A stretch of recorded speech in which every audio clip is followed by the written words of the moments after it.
Mouth breather, again, sort of. I um, I will never be able to know for sure because the metadata on my old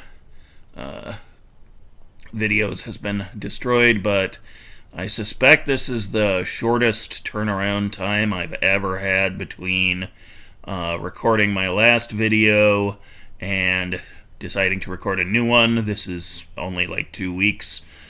But unlike my last video, this one will not be going up shortly thereafter, at least not publicly. I had kind of a breakthrough in therapy today, and so this channel is not really supposed to just be about me and my personal drama. It's supposed to be about larger issues that matter to society, and this is kind of going to be that, but probably this is the most personal I've gotten outside of my now deleted The End video for a long time, if ever. The concept here is okay. So I try. I try to always have something relevant to say, and past experience has shown that sometimes I fail. But the idea this time is I want to okay. So what I realized about myself today is I've struggled for a long time with understanding whether it often seems as though so one of the reasons why this won't go public for a while, probably at least not until after I talk about it with my therapist, and possibly ever, depending on what he says. But the idea here is what I have to say is that this video itself is an example of something that I have struggled with for a long time, which is, so I'm diagnosed with narcissistic personality disorder and depression, which you probably figured out, and unspecified other components of psychopathology, not psychopath, but just like mental health collectively. So I have problems. I have numerous problems. And a big piece of those problems is NPD, which, for those who don't know, and I'm going to be very, very brief because I am not a mental health professional, but my understanding, based on what I've read and seen about the internet, is the layman's person understanding of narcissism is very flawed. It is a horrific condition which basically makes you incapable of feeling emotional validation. And so I would argue that it should be treated as a disability akin to lacking a sense, because that's basically exactly what it is. It's lacking the ability to sense social approval. You can guess that it's there based on the way people are acting, but you can't feel it. It's never truly real to you. So this condition manifests differently in different people, and there's basically two broad types: grandiose and vulnerable, and people will have combinations of the two, I think. So I generally don't go towards the grandiose thing, but there are times when I do, and so I try to limit my tendency to assume that whatever I have to say is important to other people. But in this case, what I think it is I have struggled for a really long time to try and communicate effectively, and so this channel is a manifestation of that. I have an extremely high verbal intelligence. I'm not smart in a broader sense, but I have a really high vocabulary. I'm not always as clear as I'd like to be on the definitions of words, but I have a very good intuitive sense of how to string words together into a well-crafted sentence, like not poetry but prose writing. I'm I'm very articulate. I'm very good at putting together complex ideas that are spelled out down to the smallest detail. And I have always relied on that skill and have frequently been let down by that reliance. And so I've had a lot of episodes that were painful and enraging and explosive and frustrating on various levels. And what I've realized today in kind of sorting through all of this is I've come to realize that what bothers me is not so as a diagnosed narcissist, I have a tendency towards assuming that I'm always right. Objectively, I understand this cannot be true, but it always feels true to me. So the same intuitive perception that fails to register other people's validation when I have legitimately earned it also makes me kind of assume that I am a genius, even if everybody is saying the exact opposite. So that's kind of more on the vulnerable end.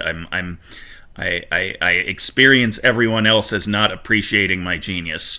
And a lot of that genius is a product of my own imagination, and I understand that, but I do think there are things that I'm legitimately good at.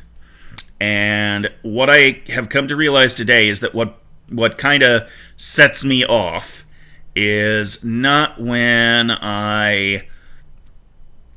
it's not when I fail to convince somebody of my point of view. It's not when people don't accept that I'm right.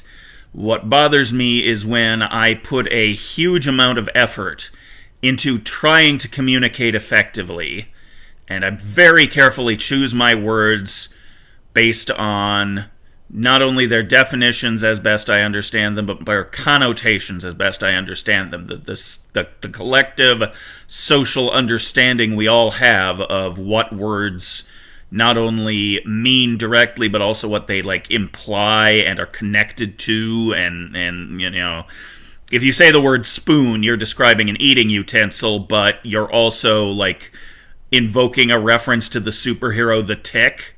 That's what I mean. So every word is freighted with connotations that require a certain amount of cultural competency to understand, and so nobody can be 100% at everything, and there's deliberate efforts to prevent this. A clique of people will talk in references that only they understand, and part of the point of doing that is to keep people who don't belong in the clique from understanding what the clique is saying to each other.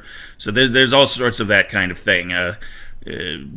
People have referred to it as meme magic or just memes in general, and it's a thing that's pretty well understood. But the point that I'm trying to get at by bringing it up is I have a pretty broad understanding compared to your average person. I don't know everything, not even close, but I have a lot of references that I can draw on. I've been in geek culture since I was a child. I have seen a very large number of interesting, complex, challenging stories, movies, books, television shows, video games. I have a lot of material to draw on for constructing connotations and memes and poetic parallels and so forth. So I have this huge talent for expressing myself creatively and very carefully and precisely. And when somebody else doesn't even try to meet me halfway, that becomes a source of extremely severe irritation to me, and really makes me blow my top that person has the gall to dismiss everything that I'm saying based on what they thought I said, because they're not really listening. They're not trying to understand. They're not picking up what I'm laying down. They act as though... See, this is hard to talk about, because from an objective perspective, so I'm thinking of an incident that happened this morning where I was trying to communicate with a person and looking at it and putting my objectivity goggles on. I can try and see where the other person was coming from, and it looks as though I am complaining about them doing the exact same thing that I did, but I have reason for feeling as though that's not accurate. So what I refused to answer questions where I believed that the answer was obvious, and it really pissed me off that the person insisted on getting an answer when, to me, it's very clear that there was no need to go into the sordid details of things that I had already given an answer on, even if the answer that I gave was silence. I chose to communicate by dismissing the question as unworthy of answer, and that communication did not successfully get through to them. It did not carry to them the understanding of your question was invalid. Whatever information you're seeking, you need to rephrase your question because the way you asked it, it doesn't make any sense, and I'm not going to answer an obviously leading question. Like if you're in a courtroom trial and the lawyer asks you something along the lines of the very stereotypical example is, when did you stop beating your wife, to a man who has not been established as a wife beater, and asking questions and saying you have to answer this question yes or no, when the framing of the question is as thoroughly invalid as when did you stop beating your wife. There's all sorts of rhetorical tricks that lawyers can use to try and browbeat people who are on the stand and psychologically maneuver around them and try to defeat their presumed attempts at lying. So I look at all of this stuff and I just see people intentionally not successfully communicating.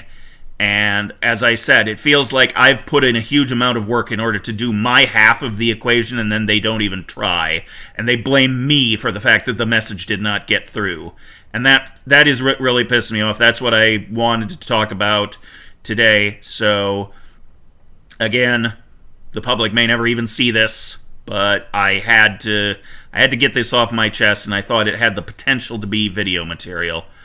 As I look at the old mouth breather stuff, there are a lot of videos on that channel which I think could stand to be re-recorded. So I recorded them spur of the moment, based on my thoughts at the time, and they're extremely unprofessional, which was kind of the point. It was the point was to be raw and unscripted, and I stand by the artistic choice to be raw and unscripted, but it didn't really effectively go anywhere. And so I now am looking at the possibility of whether, especially for the end because it was deleted, but also for all the videos on the channel which clearly have not become popular and successful, and when I go back and watch them I often see that I kind of butchered the point I was trying to make. So I've often thought about re-recording them with a script, with effort, for lack of a better term. And if a re-record project does end up happening for the entire Mouth Breather catalog, then it's probably going to include this video. So if the public sees this at all, it's fairly likely that they will see the re-recorded version and never see the original. But maybe I will decide to put the original up for comparison or whatever. So unlike my last video, this one's not going up right away or anytime soon. But like I said, this felt like appropriate topic material, and so even though it's very focused on myself, I think that it ties into a larger conversation about effectiveness of communication and the fact that it has to be a two-way street, and I could probably make some intelligent points about that if I were less rushed and more focused and maybe had a script. So I think this is going to be worth coming back to later on. For right now, I've just done what I felt moved to do today. It's not often that I get to the end of my therapy session and I'm like, I want to leave work so that I can go home and immediately record this video. I resisted the urge. I waited until I was done with my work day, but I had to say this. I have now said this. Perhaps someday I'll say it again better.